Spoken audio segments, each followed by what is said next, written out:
I reckon you'd like a cigar. Anyway, good morning. Good morning. We're live. Hello, Debbie. We are live. And we're not talking about whether Zippy would like a cigar.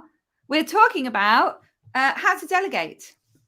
We are indeed. And we're not going live on your Facebook.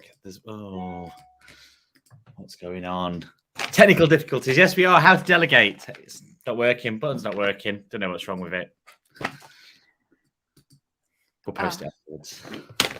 Oh, wow. There you go. There you go. Never mind. My nan will be so disappointed. She'll be like, where were you this morning? I was looking for you and you weren't there. Oh, let's have a quick right. I'm going to remove you and then I'm going to do it again.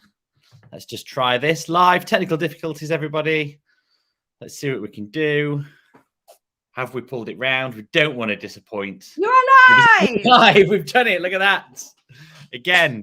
56 seconds to sort out a technical difficulty. That's it. I'm on call for all your technical problems, boys and girls. You are indeed. Well done, Bertie. You didn't panic. You held it together. There was resolve. You fixed the problem. And we sorted it out. And you successfully delegated the problem, didn't you, then? It was your Facebook, your problem, delegated to me, which is perfect because that's what we're talking about today. You do it, Bertie. Yes, we'll do it all. So yes, delegation, super important, right? And I think it's one of the underrated things in running a business. What do you think, Dudar? Yeah, definitely. I think because especially when you run a business, you want everything to be done right. You've got you've got a vision of how it looks. You know how to do the stuff because generally when you start a business, you're starting small, so you're having to do all of the things. And then there's a loss of control, isn't there, when you hand stuff over to people? There is. And I think that can freak people out.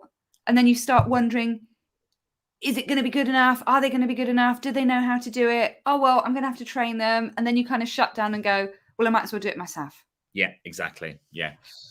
And you can't build if you're doing everything yourself. No, you can't. I think it's a tricky. Well, it's not actually that tricky. I'm saying the word tricky just because I've said it. But it's when you start something. Of course, like everything's everywhere. You're trying to just take ownership of everything and launch your own business. And I believe that you should know, what's going off. But you will very quickly figure out what your skill set is and what things you're good at and what things you don't like. And the things that you don't like or you're not so good at, like, so for me, numbers, accounting, stuff like that, bookkeeping, no. That's something that I'm always going to delegate. If I do, it's going to take me a long time and it's not the best use of my time. So, but equally, I think it's good to have an overall understanding on this. And this is up for debate because some people say that you shouldn't even go near the stuff that good at. Like I've heard arguments where, no, I'm no good at sales. I'm going to get someone in to do my sales. I'm in another camp on this one. I think, well, look, nobody's good at anything in the beginning, right? So at least try it and see how you get on. And if then you find you don't like it, then that's the time to delegate. But you'll have a better understanding. And that's what I did with accounting. Like I tried it. It's good to be, I am on top of my numbers. But when it comes to physical bookkeeping, remembering to put in receipts, working out where all the VAT goes and stuff like that, that's for somebody else to figure out now. So that's what I mean by delegating. Figure out the stuff that you don't like or it takes up too much time and then give that to somebody else. Through my pencil. Through your pencil. Also, look what's written underneath us, Bertie. Is that what I wondered what you were smiling at. I wondered what you were smiling. Why didn't you just say, you could have even pressed the button yourself, Dudar. I don't even know how to press the button myself because I've been so busy delegating it to you, Bertie. I don't know where the buttons are. So I haven't done what you've just said. I'm just like, Bertie knows how to do this. I don't need to learn this new skill. The other thing I think that it's worthwhile doing is kind of mapping out all the things that you need to do to run your business because there's lots of different things. And some of the things you can think, I could just give that to somebody else. But until you know all the steps, it's hard to be able to give that away, to delegate, to get somebody else to do that. And I think the thing is, once you start getting help, and you might get some help and it might not work out. That doesn't mean that it's not a good idea to delegate. And it doesn't mean that you're not good at delegating. Maybe that relationship just didn't work. Like you might have to go through a few different VAs or a few different people to find somebody that kind of gets you in the way that you like to do stuff. But the joy, I have a fabulous VA called Emily. the joy of just sending Emily an email and going, can you do this? Great. And in the Grove Collab, we have a fabulous lady called Asha. Asha, can you do this? Brilliant. And for me, it takes those small nitty gritty bits that can actually, by the time I've logged into a thing and done all that and come back out again, it takes up a bit of time. And just being able to give that to somebody else means that I can really focus on the stuff that I'm good at. So for me, it's all those bitty bits. And yeah, having an accountant. I didn't have an accountant for the first kind of maybe 4 years of running my business, so I understood how accounts work. I had a spreadsheet. A lovely lady called Emma gifted it to me. It had all the maths already in it, so all the things added up. So I understand how that works. And then it got to a point where I don't need to be spending a week every year plugging in these numbers, because I didn't do it at the end of every month like you're supposed to. And I can just pass it over to somebody else. So I think when you're looking at delegating, think about the things that deplete your energy.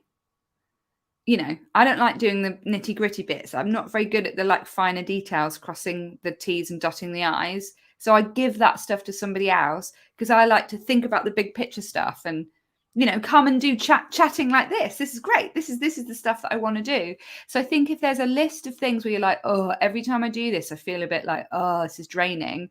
Find somebody who can do it for you. Because my VA loves dotting the I's and crossing the T's. Great. She's she does the minute detail stuff. Perfect. Yeah, that's exactly right, isn't it? It's I'm not a detail person, as we've noticed, because I've already had the wrong banner up here already. So yeah, having someone else that does, if I write something, I feel that generally I'll come up with sort of good ideas, can be quite creative at times, not all the time, but sometimes. So for me, it's best to just scribble that down and get those things out of my head, or record a voice note. But then I can hand someone else to turn that into something a little bit more articulate or pretty. That's can either be social content or something like that. So that's a good way for me of delegating, because otherwise, if that then sits there and it's like, okay, right, I've had this amazing idea, now I've got to take that through to completion. It's then it gets into the detail, and I have to remember how to spell things and all of the difficult stuff and read my own handwriting. So these are the things that are important to delegate. It was really interesting. I don't know whether we spoke about this before on one of these debates, but I did I think it was called an insight color wheel test many years ago, and it plots you on a color wheel of all of the things that you're good at, and you answer 50 questions. I thought, this is going to be bullshit. Literally one of the best things that I've ever done. I'll read some quotes of this one day to you, Debbie. I'm going to write this down. Insight color wheel. Insight. I'll have to find the link. We'll have to post it somewhere. Yeah, I love that. I did it with Just Eat, and we did it as a whole management team. And basically, it plots you on a color wheel, and it reads this report. And how accurate this is scary. It just reads sentences like, never speak to Bertie like this when addressing Bertie. It's really clever. But the interesting thing about this, and this was a game changer for me, was that it put me in the inspirational leader. I was really strong on those parts, which equally made me weak on the detail and things. My instant reaction to that was, right, okay, yeah, sorry about this. I need to get better at those things. And the person that did it was like, no, that's not the point. So you're good at these areas, work with someone that's good at these areas, complement your skills in that way. And that was, I'd already sold Fill My Belly at that point. I was already in another business. I'd still really not grasped that concept as in, so simply. And that made a lot of sense to me. And that's something now that I just recognize the bits that, as I said earlier, I don't enjoy, I'm not so good at, and I'll just delegate those to somebody else. Yeah, double down on what you're good at. Yes, and don't be whipping yourself because you're not good at all the other bits. Just find somebody who loves spreadsheets, who will be like, yay, spreadsheets, and hand that over to them. When I worked in a business and managed people, I was pretty terrible at it because I found it really difficult to let go of stuff. And I do stuff at breakneck speed, and I think I'm quite efficient, and I get on with it. And people do things at different paces, and it took me a long time to learn that just because they don't do it just the way that I do it doesn't mean that the end result isn't as good. And sort of allowing people to find their own way to solve the problem, to get to that end point, that was kind of a big revelation for me, because I'm like, well, I do it this way, so you need to do it this way. But we all come at problems in different ways. And I think when you're delegating as well, you've got to hand over that trust, and you've got to allow them to do the job without micromanaging each like the how they do it, as long as they come up with the end result, and just letting go of that control, and just allowing people to find their own way is really important, I think. Yeah, that's right. And people are very different in the way that they do things. It doesn't mean that it's wrong. Like if I'm going to have a sort out of like my wardrobe or the bedroom or something like that, my way of sorting out is as follows. I get everything and tip it all out. Everything comes out, and then I start sorting out, get rid, really brutal, put it all back in neatly. Yeah. But that's not the same as what other people would do that. So like Leanne, my wife, would come in and she would see this mess and like, what are you doing, all this mess? How do you cope like that? The result at the end of it would be the same, but she will do it very differently. She would go in and just pick out things occasionally. What do you think of this? And then like very calmly it would go in, and that's not it. So people get things very differently. So do things differently. So I think if someone was trying to micromanage me or tell me how to sort out a wardrobe, I'm not going to enjoy it. It's not going to work like that. But trust me to sort it out. And at the end, it's going to get done. It would just be done very differently. And I think that's the thing with delegation sometimes. Micromanaging, I mean, yes, keep an eye on the process and keep an eye on the results and measure when you're delegating stuff to see that everything's working or not. But everybody's different, and you have to recognize that. And like we said last week, perfection is subjective, right? So if you're what you think is perfect for your customer, someone you delegate to might think is different, and actually they might be right. They might have it as a they might just do it differently, and it works anyway. So don't worry about it too much. So I was laughing and biting my lip as you were describing that, because in my household, my nickname is the Michael Manager. Right. And they're like, stop Michaeling everything, Michael Manager. So I find it really hard to not be like, just let me do it.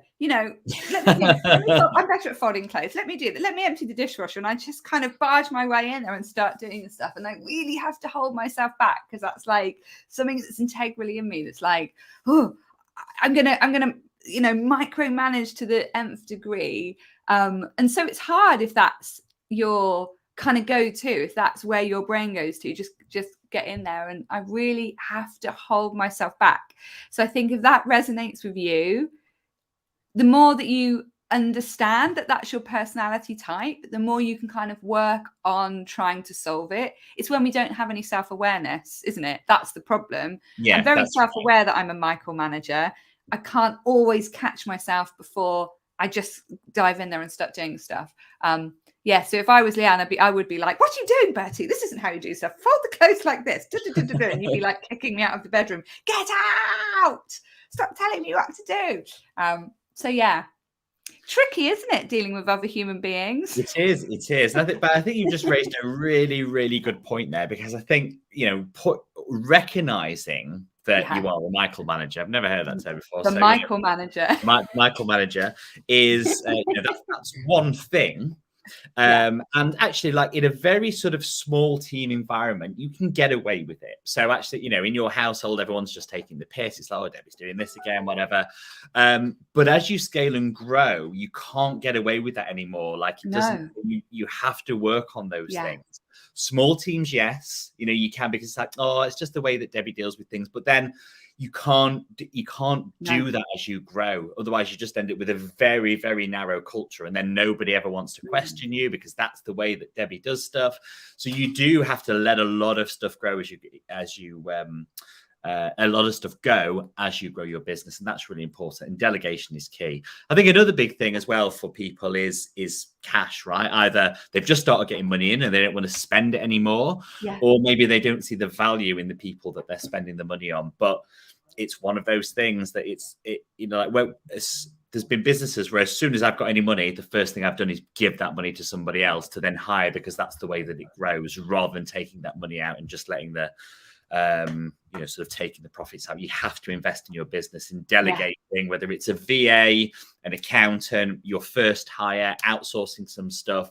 As long as it's the right stuff that you're delegating, which is a whole different conversation, then it's good. Don't be afraid of spending money to to help grow your business. We want bigger businesses. We want to be helping more people. It's very, very important. You're laughing again, Idar. Well, no, I'm thinking that's exciting, right? Isn't it? That's exciting, the growth. And actually, if we're too frightened to spend the money to invest, because what happens is when you employ somebody else, they take some stuff away, which means that you've got time to think about how you can grow the business. But if you're always in the weeds and the thick of everything, you can't get that top level view, can you? You don't have time. And we need time to be creative, to think of ways to grow.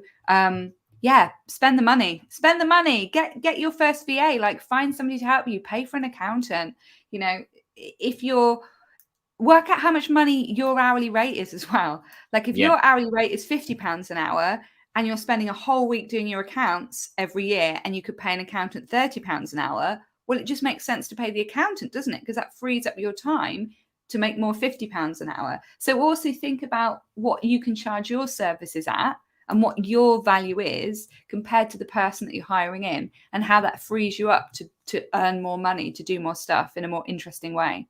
Yeah, and it's a mindset thing a lot of time, which maybe, you know, should be a different discussion. You know, if you're in a scarcity, like, you know, generally, like, you know, we're taught to, like, you know, save money, save this, etc. You know, that's everything you see, isn't it? You know, it's like, we'll get this cheap or whatever. That's generally, you know, the whole like purchasing ecosystem. It's, you know, a lot of people compete on price. When you're in business, though, you have to spend, like, you know, you could spend £100 on something that actually gets you £1,000 back. Same with advertising, right? If you find a really good ad formula, if you're okay, I've just spent £1,000 on ads, but I've got 10 grand back. That's a good win. You know, that's a really, really good win, in fact. But even if you're spending £1,000 on ads and getting 1,050 back, it's still a win. Yeah. So, you know, there's lots of things, and I think, yeah, I think it falls under the umbrella of delegation. Just makes you think about it, but there's certainly a lot more to discuss there. Anything else you want to add before we wrap up, Dudar? I think the final thing is, like, find people with different skills to you, but find people that you like. Yes. Like, you've got to get on. Maybe you've got similar values. Share the vision of where you want your business to go and how you want it to grow. So everybody in your team is part of that vision. You're all moving towards the same goal. You need different skills, but it doesn't mean that you're different people integrally. So find people that you want to spend time with, that you want to hang out with, that you can have a bit of a joke with, because that's important as well, I think, to build a team around you with those different skills but similar values. Yes, like, not just a little bit important, really, really important. Really important.